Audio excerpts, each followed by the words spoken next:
আসসালামু আলাইকুম দর্শক। দেশ ও দেশের বাইরে থেকে যারা আমার এই YouTube channel BD traveller and food reviewer Rana দেখছেন, তাদেরকে আন্তরিক শুভেচ্ছা ও স্বাগতম। এরপরের পর্বে আপনাদের নিয়ে এসেছি চন্দ্রনাথ পাহাড়। চন্দ্রনাথ পাহাড় সম্পর্কে আমরা জানব, কিভাবে যাব, কত টাকা খরচ হবে, কোথায় থাকব, এ টু জেড থাকবে এবারের পর্বে। চন্দ্রনাথ পাহাড় সম্পর্কে আপনাদের এর আগের পর্বে ধারণা দিয়েছিলাম। তো এবারের পর্বটা হচ্ছে চন্দ্রনাথ পাহাড়ের শেষ পর্ব, তাই ভিডিওটি না টেনে আমাদের পাশে থাকবেন। এতে আপনাদের এ টু জেড তথ্য থাকবে। চন্দ্রনাথ পাহাড় চট্টগ্রামের সীতাকুণ্ড বাজার থেকে 4 কিলোমিটার পূর্বে অবস্থিত একটি পাহাড়। যারা ট্রেকিং করতে পছন্দ করেন তাদের জন্য অন্যতম একটা পাহাড়। চন্দ্রনাথ পাহাড়ের উচ্চতা আনুমানিক 1020 ফুট।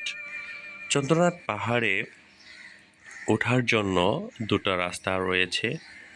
ডান দিকের রাস্তাটা প্রায় পুরোটাই সিঁড়ি, আর বাম দিকের রাস্তাটা পুরোটাই পাহাড়ি পথ। বাম দিকের পথ দিয়ে ওঠা সহজ, আর ডান দিয়ে সিঁড়ির পথ দিয়ে নামা সহজ, তবে আপনার ইচ্ছা অনুযায়ী পথ ব্যবহার করতে পারবেন।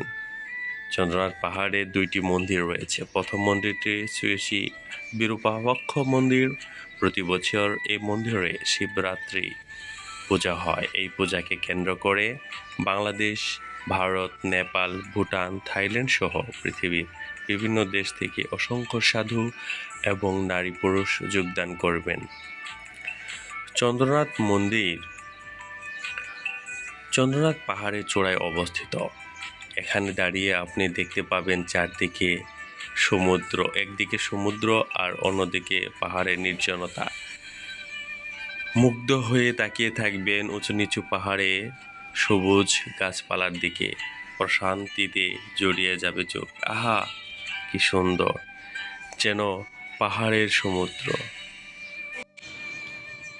ঢাকা থেকে এসি নন এসি বাস ছাড়ে সায়দাবাদ স্টেশন থেকে।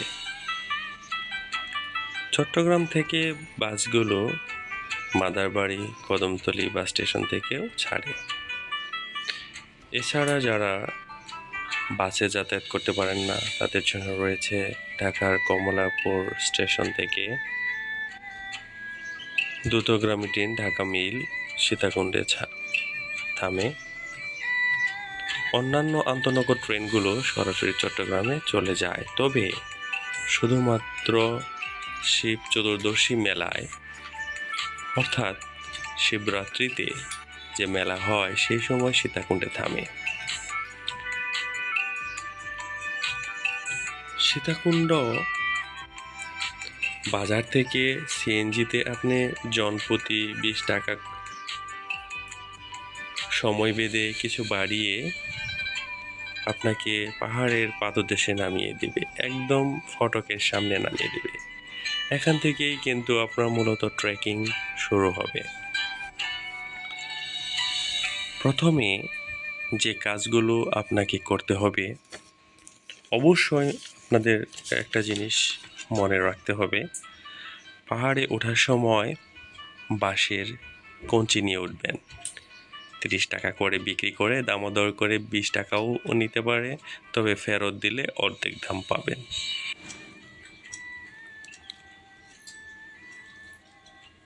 ভারী কোনো ব্যাগ বা জিনিসপত্র নিয়ে পাহাড়ে উঠবেন না।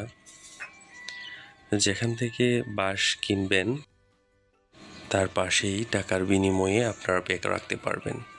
উপরে খাবার পানির পর্যাপ্ত ব্যবস্থা আছে, তাই নিচে থেকে টেনে নিয়ে উপরে ওঠার কোনো মানেই হয় না।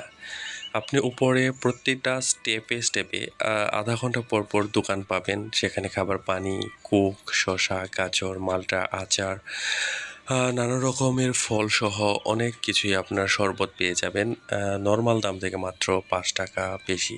সেজন্য আপনারা কষ্ট করে কোনোভাবেই এই সমস্ত জিনিসগুলো নিয়ে যাবেন না।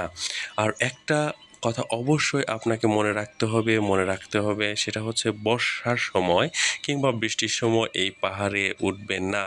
উঠতে গেলে আপনাদের যে কোনো ধরনের রিস্ক থেকে যায়। কোথায় থাকবেন আপনারা সীতাকুণ্ডে যখন যাবেন? এজন্য সীতাকুণ্ড বাজারে থানা সংলগ্ন এলাকায় মোটামুটি মানের অল্প কিছু আবাসিক হোটেল রয়েছে। এদের ভাড়া